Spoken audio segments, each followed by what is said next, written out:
Hey guys, tonight we're sinking into the dim candlelight of the Middle Ages, that hazy time everyone seems to think they know. You know, knights in shiny armor, princesses in tall cone hats, peasants rolling in mud, and a random guy yelling, "Bring out your dead." The problem is, most of that never actually happened, or at least, not the way we picture it. The medieval world was weird, yes, but not stupid.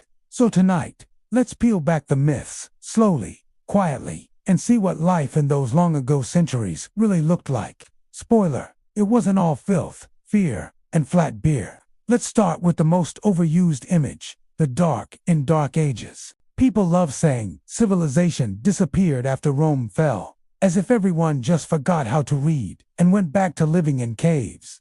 But the truth, things didn't go dark, they just went different. Trade, religion, and local culture shifted. Roads weren't patrolled by Roman legions anymore. Sure, but people still farmed, built, traded, and married. Even cities kept functioning in their own chaotic way. The label Dark Ages was invented centuries later by people who wanted to feel smarter than their ancestors. Of course they did, and about that nobody bathed rumor. Yeah, that's wildly off. Medieval people didn't smell like swamp monsters. In fact, public bathhouses were common in many towns across Europe, especially in places like England, France, and Germany. People loved hot baths mixed with herbs and oils. Monks even had scheduled bath days, though modesty rules meant they wore linen while doing it. The habit only really declined after the 14th century, when plagues made everyone suspicious of shared water. So, no, your average medieval person wasn't terrified of soap. They were just terrified of dying from someone else's germs. Let's float over to another favorite misconception, the flat earth theory. Everyone thinks medieval people believed you could sail off the edge of the planet into space like a lost loaf of bread. But no educated people, including sailors and scholars, knew the earth was round. That idea dates back to ancient Greece, and by the Middle Ages, it was widely accepted. The whole Columbus proved the earth was round story was just a later invention to make his voyage sound more revolutionary than it was. Turns out, he just miscalculated the size of the earth, which, honestly, is kinda worse. And what about medicine? Surely everyone back then was one leech away from death, right? Well, yes and no. Medicine was rough, but it wasn't all superstition.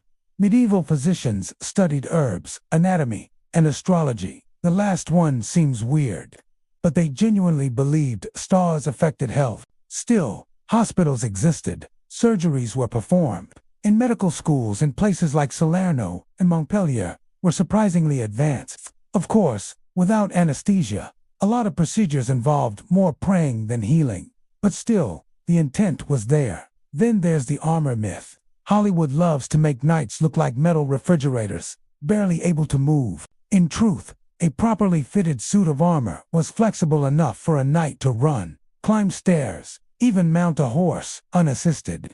The full clunk, can't get up thing came from bad museum displays centuries later. Real knights trained in their armor constantly. It was expensive and practical, not cosplay. And let's not forget, women in the Middle Ages often portrayed as silent, powerless, and locked in towers waiting for a prince. In reality, medieval women ran businesses, managed estates, even commanded armies in certain regions. They brewed beer, owned property, and some wrote poetry or theology. Sure, society was patriarchal, no surprise there, but not every woman was a damsel in distress. Some were more like CEOs with better handwriting. Now, here's a fun one. The whole people thought cats were evil story. Kind of true, kind of not. Cats were sometimes linked to witchcraft, especially later in the medieval period. But early on, they were actually loved for practical reasons, mainly eating rats. It wasn't until the late 1400s that cat persecution really took off, and by then, the medieval world was practically over. Ironically, driving away cats probably made the plague worse. So yes, bad decision. Speaking of the plague, yes, it was awful. But no, it didn't wipe out everyone. Around a third of Europe died, which is still horrifying, but the world kept going. And contrary to what many think, It wasn't caused by dirty air or bad hygiene alone. It was spread by fleas on rats, often traveling with merchant ships. The people didn't know that yet, but they tried their best with what they had: herbs, incense, and prayers. Honestly, same energy as modern miracle cures, just with more candles and castles. Let's be honest, people imagine them as shiny marble palaces. In reality, most were cold, smoky, and drafty. The stone walls looked impressive, but they trapped damp air, and windows were often just holes with shutters. You'd have tapestries not because you loved art, but because you were trying not to freeze. Nobles had furs, servants had firewood, and everyone had smoke in their eyes. Religion, too, gets flattened into a caricature. People think everyone blindly followed whatever the church said. But debates, reforms, and heresies existed everywhere. Monks argued with bishops, scholars wrote critiques, and ordinary people questioned rituals. Faith was powerful, yes, but it wasn't brainless obedience. The medieval mind could be both deeply spiritual and annoyingly curious, like, I believe in angels. But also, why does the moon glow? Let's glide into another myth, that medieval people never traveled. In truth, medieval Europe was full of motion. Pilgrimages, markets, wars, and trade routes kept people constantly on the move. Some peasants never left their village, true, but merchants, monks, and craftsmen often traveled hundreds of miles. If anything, people back then were more adventurous than we think. They just didn't post about it. And about food, no, everything wasn't bland and gray. Medieval cooks loved spices, pepper, cinnamon, ginger, saffron, all imported and pricey. The rich used them to show off wealth. The poor used herbs and vinegar for flavor. Bread was everywhere, but not all equal. Fine white loaves for nobles, coarse dark ones for everyone else. And don't get me started on ale. It was safer than water, and even kids drank it, though it was weaker than modern beer. Education wasn't dead either. Monasteries copied books, universities began forming in the 12th century, and literacy slowly expanded. Sure, most peasants couldn't read, but they weren't clueless. Oral storytelling, sermons, and songs passed knowledge around. People might not know Latin, but they definitely knew how to survive, trade, and negotiate. Finally, there's the idea that medieval life was short and brutal. Average lifespan was lower, yes, but that was mostly due to child mortality. If you made it past childhood, you could easily reach your 60s. People married, loved, joked, and complained, basically. They were human. They weren't wandering through history and misery, waiting for the Renaissance to rescue them. So next time someone calls the Middle Ages a dark, ignorant time, remember this: it was just a different rhythm of life. Slower, colder, rougher, but still full of learning, laughter, and faith. The myths we tell about the past often say more about us than about them. Maybe we just like thinking we're smarter. Now, take a breath. Imagine the quiet of a candlelit room, the faint clatter of wooden bowls, the echo of bells far away. The medieval world wasn't dark, just dimly lit, and sometimes that's all you need for a good night's story. Let's settle in a bit deeper and start unwrapping the strange little myths that somehow made it through 1,000 years of retelling. One of the most famous, that everyone in the Middle Ages believed the earth was flat. It's a fun idea, isn't it? All those bearded monks warning sailors they'd fall off the edge if they sailed too far. But in reality, nearly every educated person in medieval Europe, scholars, clerics, even ship captains, already knew the earth was round. They'd read Aristotle, they'd copied ancient Roman texts, they'd seen the curved shadow of the earth on the moon during an eclipse. The flat earth myth was mostly a 19th century invention, created by modern writers trying to paint the Middle Ages as some kind of ignorant, gloomy time. So yes, it's one of those facts that isn't even medieval at all. It's a later smear campaign dressed in candlelight. Then there's the myth that medieval people never bathed. You've probably heard that one, that they were all just wallowing in filth, using perfume to hide the smell. But that, too, is a lazy half-truth. In fact, Public bathhouses were common in cities like Paris and London until the late 14th century. People soaked, steamed, and even socialized in them. Sure, things got grimmer after the Black Death, when fears about spreading disease made folks a little hesitant about communal baths. But personal hygiene wasn't totally abandoned. Most people still washed their hands and faces daily, and the wealthy had private tubs hauled into their chambers. So, no, medieval Europe wasn't one long mud-scented nightmare. It just smelled different. And what about the food? People love to say that medieval meals were so heavily spiced because everything was rotten. Again, no. Spices were expensive. Imported cinnamon, cloves, and pepper were luxuries. If you could afford them, you could afford fresh meat. The rich weren't covering up decay. They were showing off. They used spices as a kind of medieval Instagram proof that they had the money to import flavors from worlds away. The poor, meanwhile, ate simpler but fresher fare: bread, stews, vegetables, and sometimes fish. The stereotype of everyone gnawing moldy meat is just another fantasy made up to make the past look dirty and distant.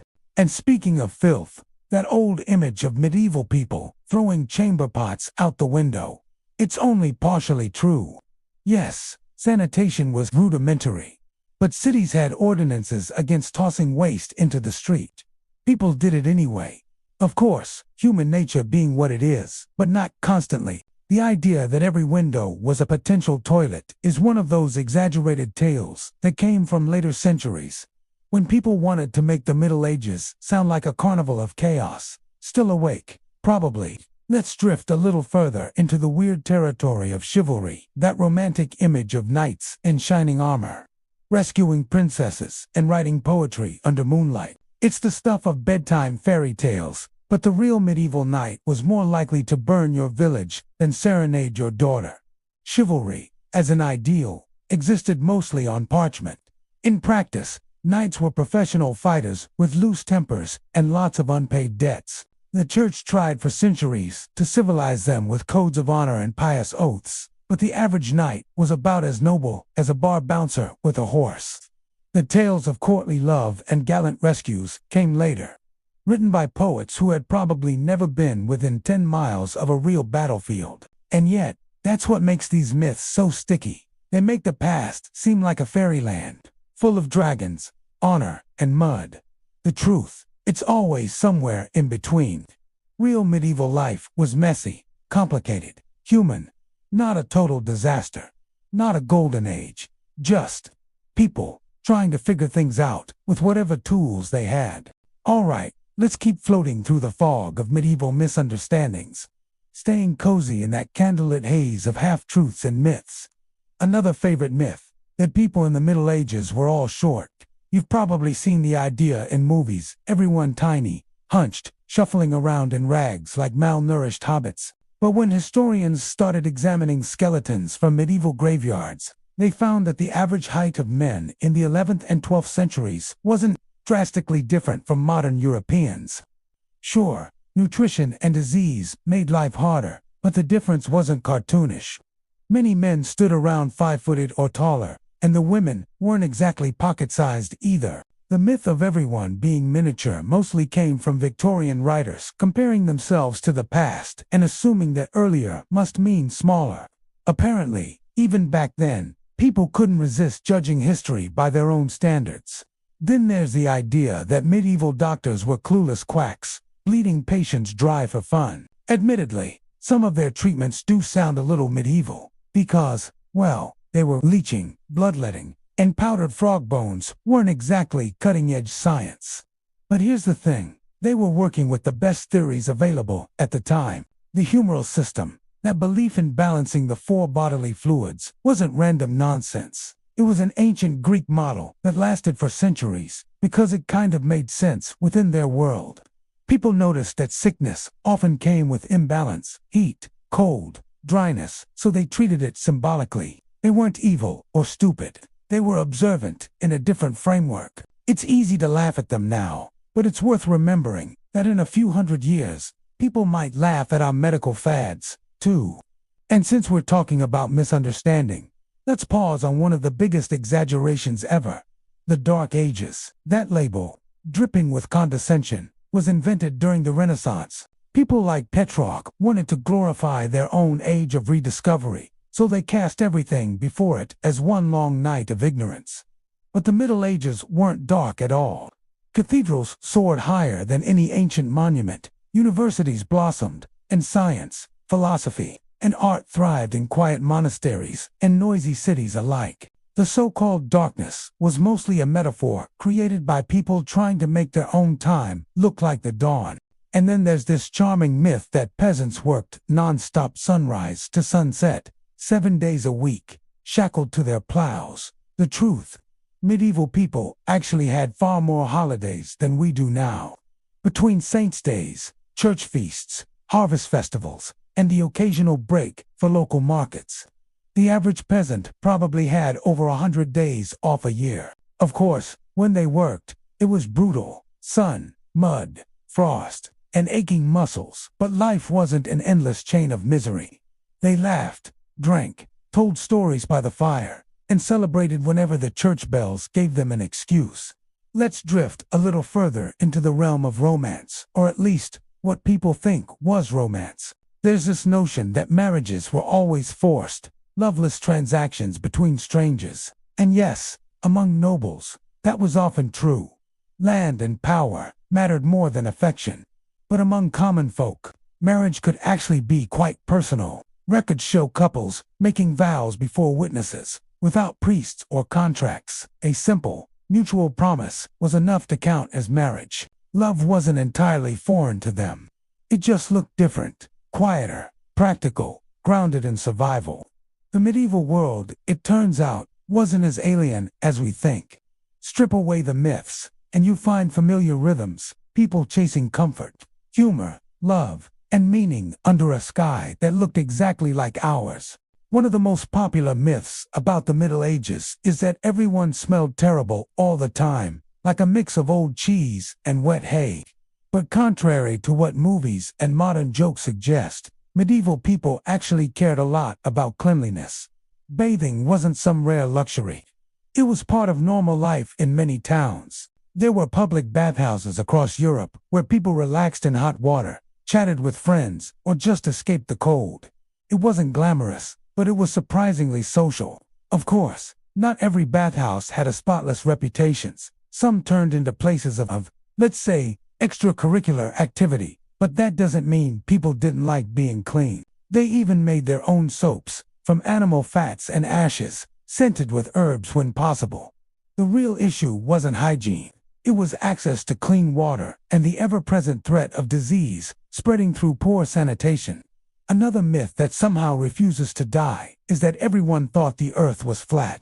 People love imagining medieval sailors trembling at the edge of the ocean, afraid they'd tumble off the world like crumbs off a plate. But the truth, nearly all educated people knew the earth was round, a fact taught since ancient Greek times.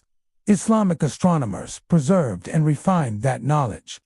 And by the time Columbus set sail, most scholars agreed the planet was a sphere. The real debate wasn't about whether the earth was round, it was about how big it was. Ironically, Columbus underestimated it so badly that he nearly didn't make it at all. Then there's the hilarious idea that knights were so weighed down by their armor they couldn't move, as if they were medieval robots running on low battery. Real armor, though, was brilliantly engineered.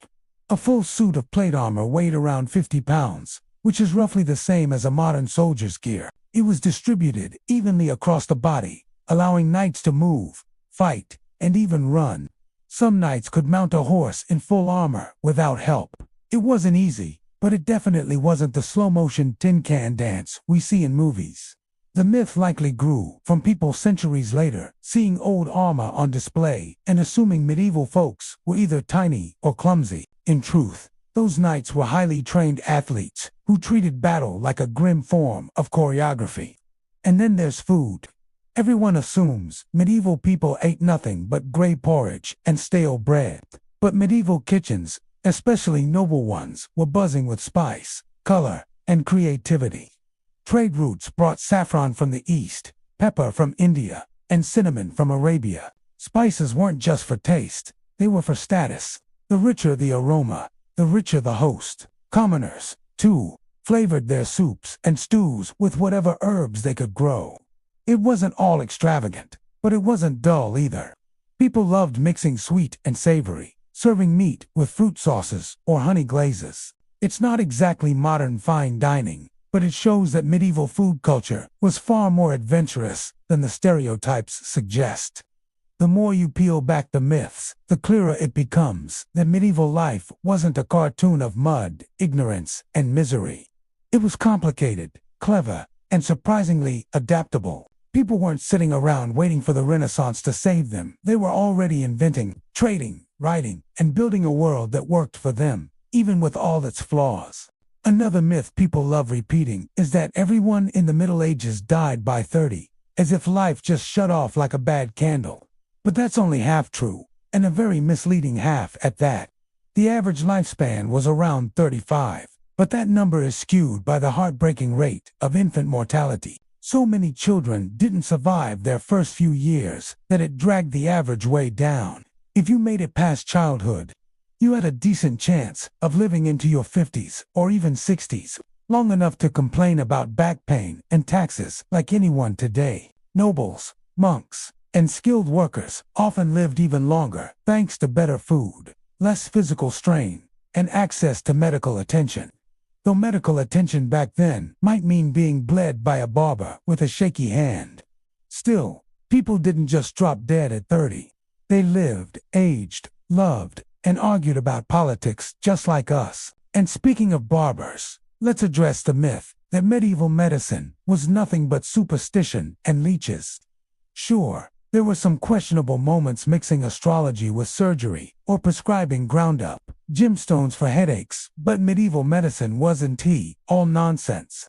Hospitals existed across Europe, often run by religious orders, and they served everyone, rich or poor. They weren't hospitals like today's sterile institutions, but more like places of rest, prayer, and herbal care. Monks and scholars preserved ancient medical texts from Greece, Rome, and the Islamic world. People knew about anatomy, recognized the importance of hygiene during surgery, and even performed complex operations like removing cataracts. True, they didn't understand bacteria, but they weren't clueless either. They were learning within the limits of their time. Then there's the absurd image that medieval peasants spent their whole lives chained to the same patch of dirt, never traveling more than a few miles. While most people did stay close to home, especially farmers, travel wasn't rare. Markets, fairs, pilgrimages, and wars kept people on the move. Pilgrimage routes stretched across Europe from England to Rome, from France to Santiago de Compostela. Traders crossed the continent with spices, fabrics, and tales of distant lands. Even peasants might pack up and join a merchant caravan, or move to a growing town for better wages. The medieval world was far more interconnected than people assumed. You could meet someone in London wearing silk from China and spices from India, centuries before globalization was even a word. And here's another favorite: the myth that medieval people were hopelessly devout, living in constant fear of God and sin, never cracking a smile. Religion was central, yes, but life was still filled with humor, sarcasm, and everyday joy. People told jokes, sang Bodhi songs, danced at festivals, and teased each other just as much as we do now. There were entire manuscripts filled with medieval memes, cartoonish doodles of rabbits jousting knights or monks chasing snails. The art might have been holy, but the sense of humor was delightfully human. Faith wasn't a constant terror. It was a framework that helped them make sense of a world they couldn't fully control. And finally, let's gently poke at the myth that medieval life was all about ignorance and darkness, waiting for the Renaissance to swoop in with light and logic. The truth is that the Middle Ages were filled with innovation engineering, marvels like cathedrals that reached for the heavens, the invention of eyeglasses, mechanical clocks, windmills, and even universities. The so-called Dark Ages were only dark because later historians decided to dim the lights for dramatic effect. The people of that era weren't stumbling around in gloom. They were busy building the foundations of the modern world. One experiment, one prayer, and one stubborn idea at a time. And while we're already untangling historical exaggerations, let's deal with one that refuses to die: the idea that everyone back then was absolutely filthy. Sure, plumbing wasn't exactly modern, but medieval people were not strangers to cleanliness. In fact, public bathhouses were common across Europe until the late Middle Ages, and they were used by all classes. Towns like Paris, London, and even smaller villages often had communal baths where people would soak, chat, and occasionally gossip about their neighbors' bad cooking. Of course, things got complicated later when the church decided public bathing was too morally risky, apparently. Warm water and relaxation were gateways to sin. Still, many people continued washing at home using basins, cloths, and herbal soaps. They even brushed their teeth with crushed mint and salt, which sounds a little abrasive but probably got the job done. And since we're already wading through daily routines, let's clear up another misconception that medieval food was always bland or rotten. People love imagining peasants gnawing on moldy bread and nobles feasting on giant turkey legs, but the reality was more balanced. Medieval cuisine was surprisingly flavorful, especially for those who could afford spices. Even peasants seasoned their stews with herbs like parsley, sage, and garlic. Nobles, on the other hand, went wild with imported spices. Cinnamon, saffron, and black pepper were the medieval equivalent of flexing a sports car. There were pies, roasted meats, cheeses, fresh bread, and plenty of ale to wash it all down. And before you ask, yes, ale was often safer to drink than water. But that doesn't mean they were stumbling around drunk all day. Ale was usually weak, more like liquid bread than a party drink. So, not exactly wild nights in the castle courtyard. Then there's that charmingly grim myth that people thought the earth was flat. Nope, not even close.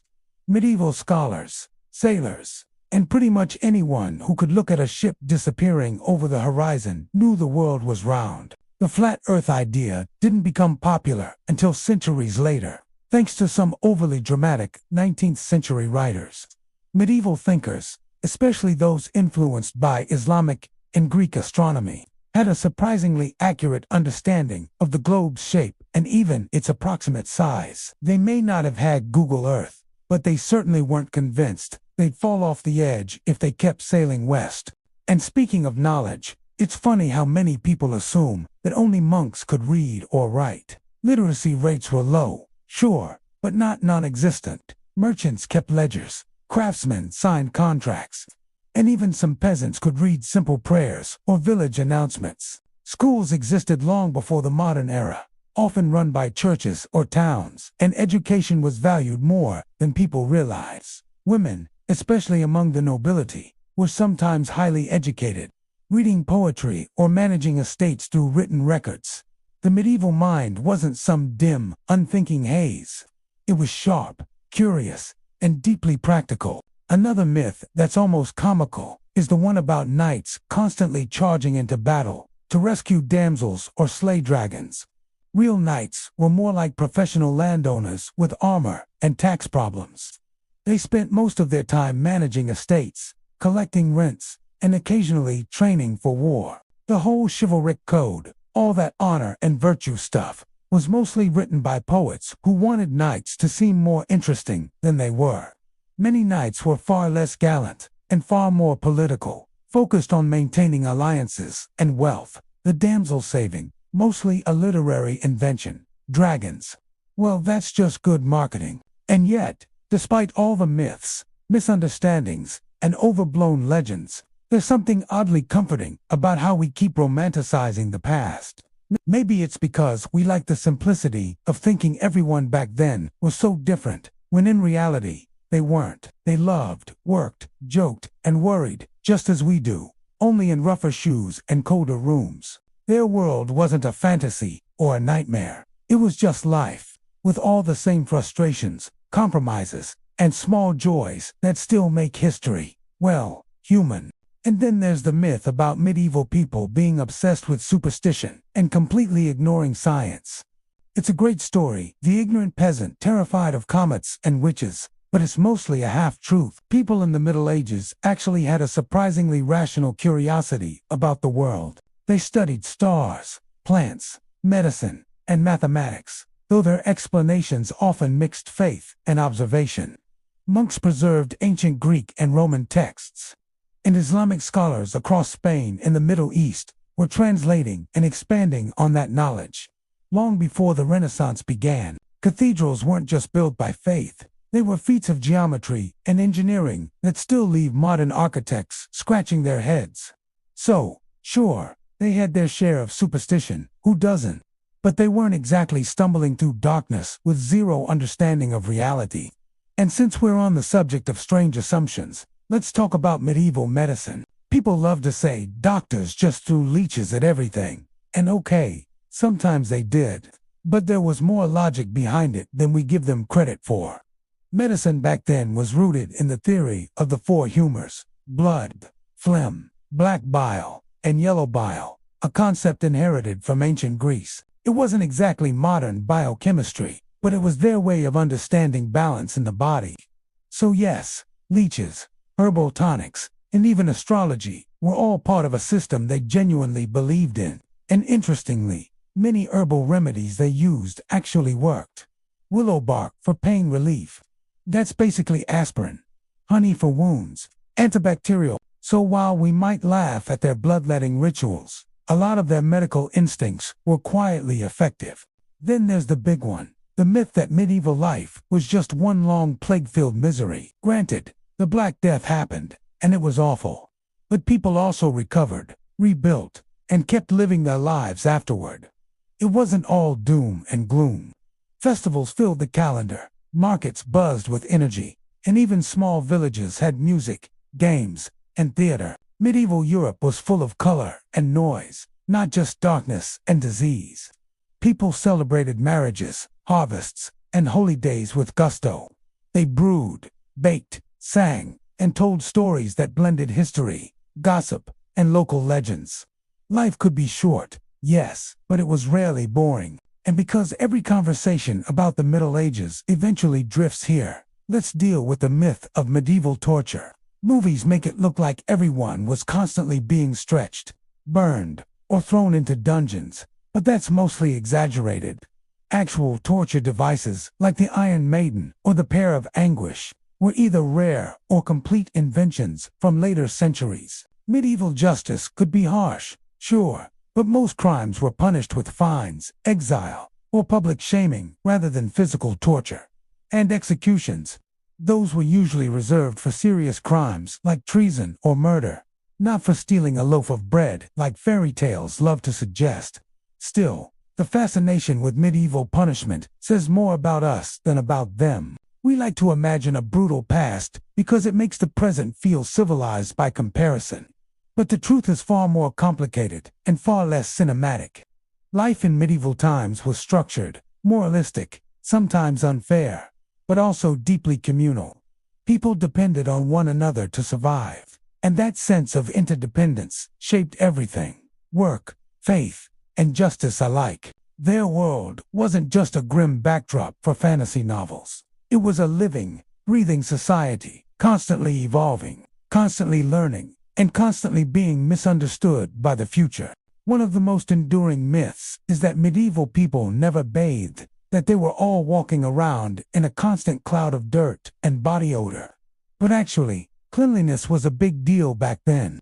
Public bathhouses existed in most major towns, sometimes even shared by men and women, which later caused a bit of moral panic. Wealthy households often had private tubs, and people used herbs, rosewater, or vinegar for washing. Soap existed too, made from animal fat and ash. Sure, it wasn't exactly lavender-scented luxury, but it worked. Monks were required by their rules to bathe several times a year, and while that sounds minimal, it was a formal minimum, not a maximum. Many bathed more often, especially in warmer months. Even peasants would wash at rivers or use basins at home. So the filthy medieval peasant image, that's more Victorian propaganda than historical fact. Another favorite misconception is that medieval people thought the world was flat. This one refuses to die, but it's completely false. By the Middle Ages, educated Europeans already knew the earth was round. This knowledge came straight from ancient Greek thinkers like Aristotle and Ptolemy, and was widely accepted in universities and monasteries. Sailors could literally see ships disappear hull first over the horizon, which was pretty clear evidence of curvature. The flat earth myth was mostly invented later, during the 19th century, as a way for modern writers to make medieval people seem more ignorant than they really were. So if anyone believed the earth was flat back then, they were probably the medieval equivalent of a conspiracy theorist shouting into a candlelit void. Then there's the misconception that medieval food was bland and tasteless. It's easy to assume so, after all. Refrigeration didn't exist, and half the world's spices were hard to come by. But when spices did arrive, usually through Middle Eastern trade routes, people went wild for them. Cinnamon, pepper, cloves, saffron, all prized luxuries that showed off wealth and status. Medieval cooks used them generously, sometimes even to excess. Salsas were rich, layered, and creative. Roasted meats were glazed with honey and vinegar, pies filled with fruits and nuts.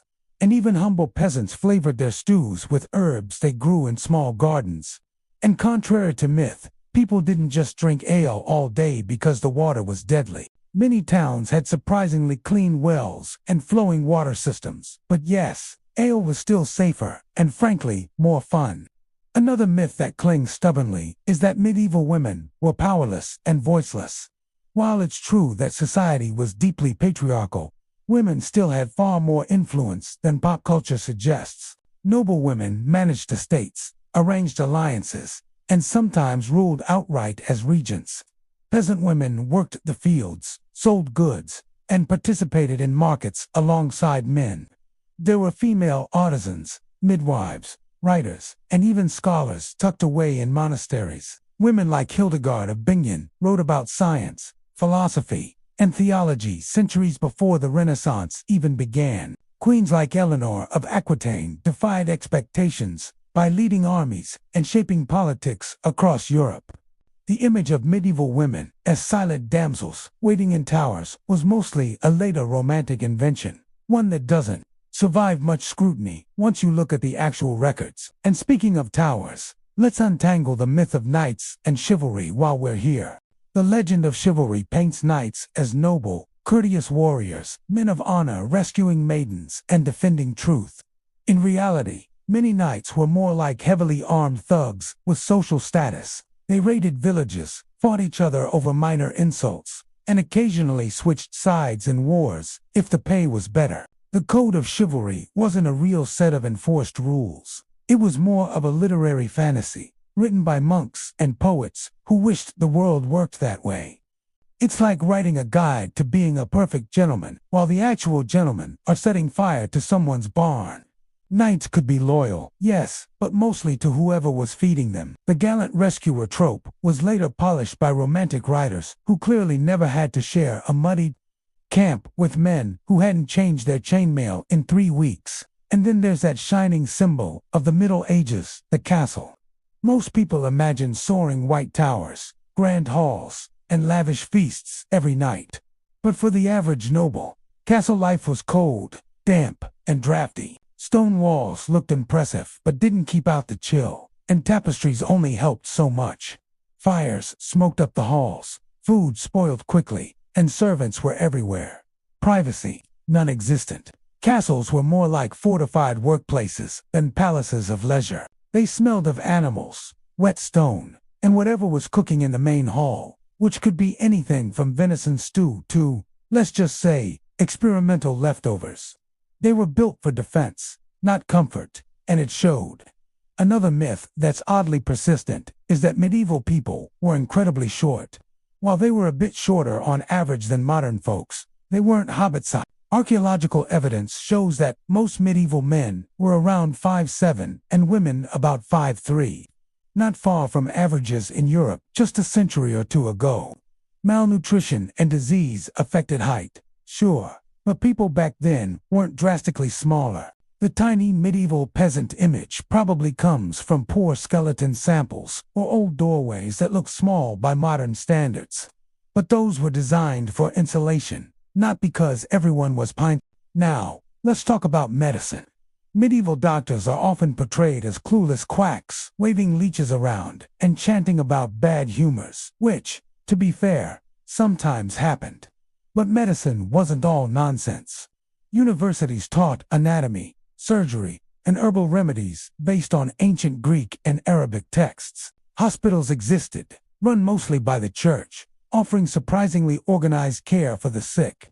Monks and nuns kept detailed medical records and experimented with plants like sage, mint, and lavender for healing. Of course, there were also questionable treatments, like bloodletting for almost everything, or using crushed gemstones for spiritual balance, but that was just part of the learning curve. And then there's the big one, the idea that medieval people were constantly dying young.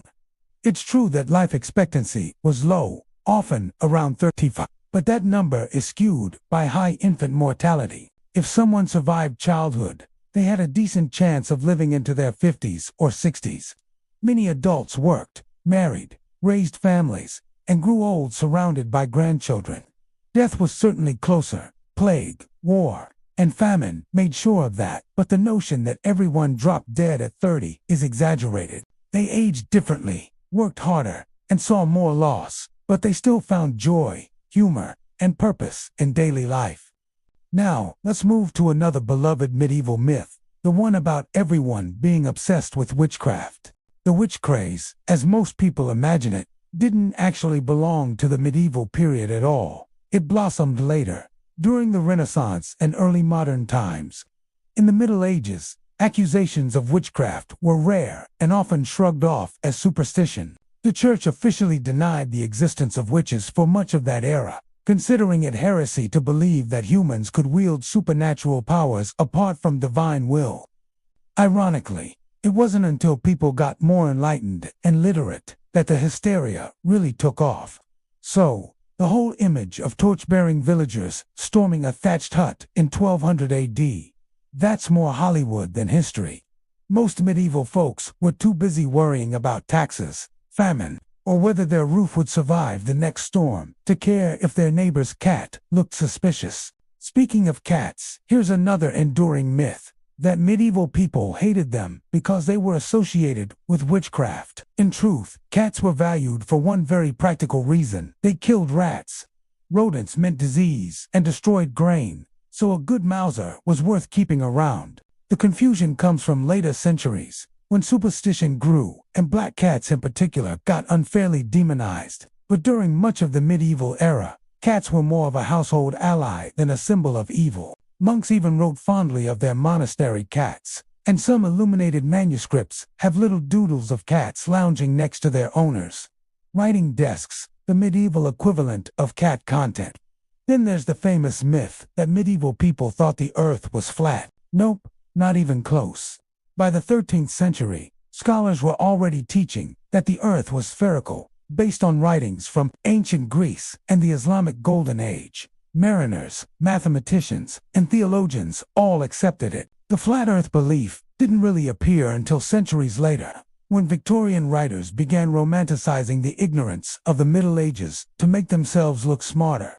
So if you ever hear someone say people back then thought ships would fall off the edge, you can gently correct them, preferably in a calm, slightly smug tone. Bathing, though, is where things get complicated. Contrary to popular belief, medieval people did bathe, often more than people did a few centuries later. Public bathhouses were common in cities, and private tubs existed in wealthier homes. Hot water, herbs, and oils were used to make the experience pleasant. Cleanliness was considered part of good health and even morality. The real decline in bathing habits came during the plague years, when people started fearing that water opened the pores to disease. So yes, there were dirty peasants and smelly knights, but there were also fragrant nobles who owned fancy soaps made from imported olive oil. Hygiene, like everything else in history, depended on social class and circumstance. Let's move on to food. Because the they ate only gruel myth needs some serious correction. Medieval cuisine was far richer and more diverse than people imagine. Sure, peasants didn't dine like kings, but even they enjoyed a range of grains, vegetables, and occasional meat or fish. Herbs and spices were used liberally, especially in monasteries and noble kitchens. Bread was a staple, and beer or ale was safer to drink than water. The upper classes, meanwhile, indulged in extravagant feasts featuring roasted peacocks, spiced wine, and sculpted sugar desserts that looked like miniature castles. If anything, the medieval world loved its food too much. Fasting days were created partly to control indulgence, though many found creative ways around them, like pretending almond milk counted as water. And finally, we reach one of the most romanticized and misunderstood ideas of all: that medieval life was filled with constant war and brutality. While violence was part of the landscape, most people lived quiet, repetitive lives centered on farming, faith, and family. War was something that happened to other people: nobles, soldiers, and mercenaries far away. Villagers heard rumors of battles but mostly cared about their harvest or next festival. The medieval world wasn't one endless bloodbath. It was a mix of hardship and simplicity, cruelty and kindness, all blended into the rhythm of daily existence. As the centuries rolled by, myths piled up, rewritten, exaggerated, and polished by artists, writers, and later historians who preferred drama over dull truth. But beneath all the misconceptions, the medieval era wasn't as dark or backward as it's often portrayed. It was just human, imperfect, messy, and strangely familiar. If you could walk through a medieval town at dusk, you might be surprised by how alive it actually felt. Not the gloomy, torchlit ghost towns most people imagine. There would be the smell of baking bread drifting from open doors, laughter spilling from taverns, and the low hum of merchants haggling even after sunset. Market squares stayed busy until dark, and the streets were lined with tiny workshops, blacksmiths, weavers, tanners, each one clattering with the rhythm of its craft. True, sanitation wasn't exactly great, but there was life everywhere. The medieval world wasn't dead and gray. It was noisy, messy, and surprisingly colorful. Another myth that refuses to die is that everyone in the Middle Ages was incredibly short. While average heights were lower than today, medieval people weren't miniature versions of us. Skeletons show that men averaged around 5 feet 7, women about 5 feet 3 inches, not drastically different from many modern populations. Nutrition and disease played big roles in how tall someone grew. But no, people weren't hobbits.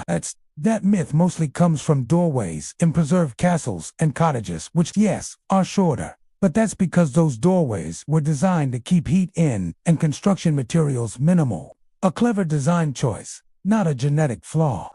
And let's not forget medicine. It's easy to laugh at medieval doctors for bleeding patients or using leeches, but in fairness, they were doing their best with the knowledge they had.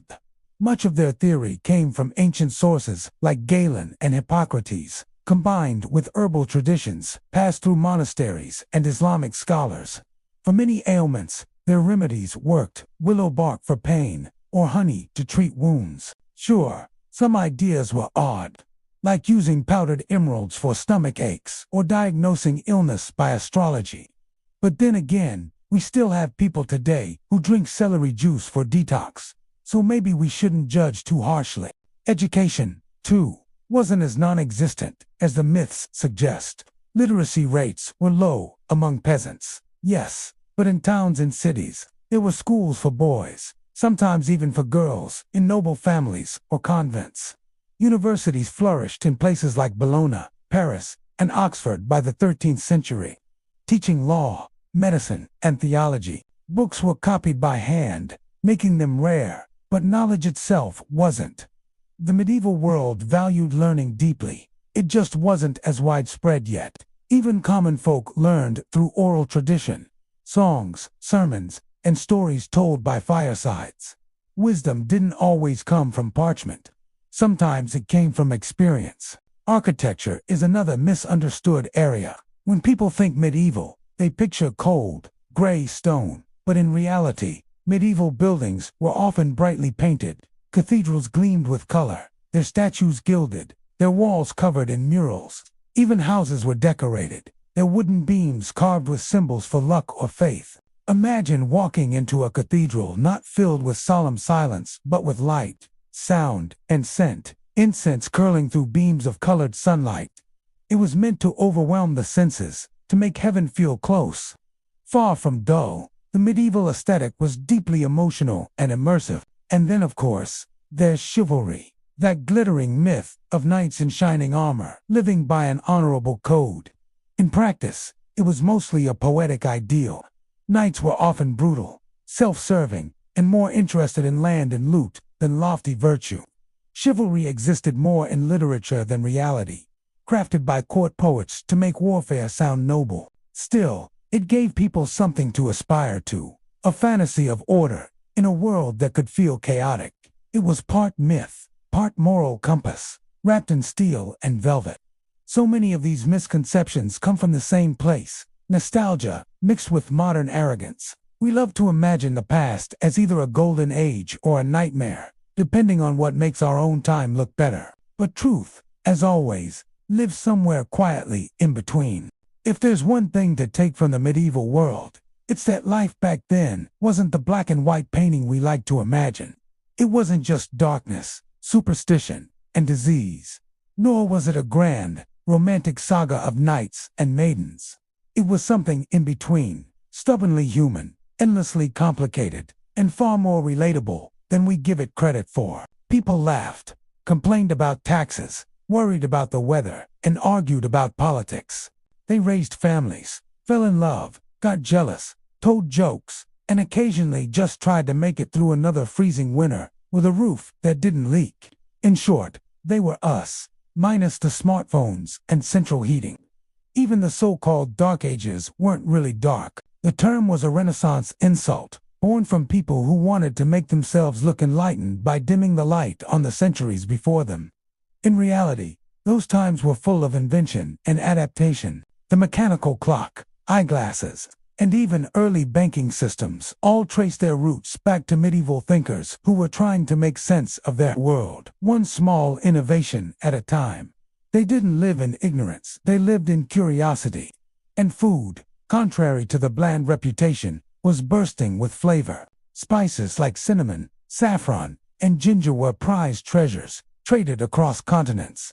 A noble feast wasn't some dull affair of boiled meat. It was a sensory explosion of roasted game, sweet and sour sauces, and pastries shaped like mythical creatures. Even peasants added variety to their diet when they could, brewing ales, making stews with wild herbs, and baking bread from whatever grain the season allowed. Survival was the baseline, but pleasure still found its way to the table. Religion, too, was not just about fear and guilt, as it's often painted. For many, faith brought community and rhythm to life. Bells marked the hours, festivals broke the monotony, and cathedrals were as much places of wonder as worship. Faith explained the unexplainable and softened the uncertainty of existence. And though we may look back now and see dogma, many people found peace in the structure. It provided a way to make sense of a world that often didn't make sense at all. If you strip away the myths, what's left is a portrait of resilience. People who lived without comfort but still found joy, who worked with their hands, not because it was fashionable, but because it was survival, who created music, art, and architecture that still stands after 1,000 years. The Middle Ages weren't about misery, they were about persistence, humanity, clumsy and creative, stumbling forward one generation at a time. So, the next time someone says the medieval world was boring, brutal, or backward, just remember, they built cathedrals that touched the sky without machines, navigated oceans without compasses, and somehow managed to invent universities, banking, and Gothic architecture all before the modern world even existed. They didn't need Wi-Fi to change the world. They just needed willpower and an occasional loaf of bread that wasn't too moldy. And maybe that's the real lesson buried under all the myths, that progress isn't just about technology or comfort. It's about curiosity, determination, and an oddly human tendency to keep trying even when everything feels impossible. The medieval world may be gone, but its stubborn spark of humanity, that's still very much alive.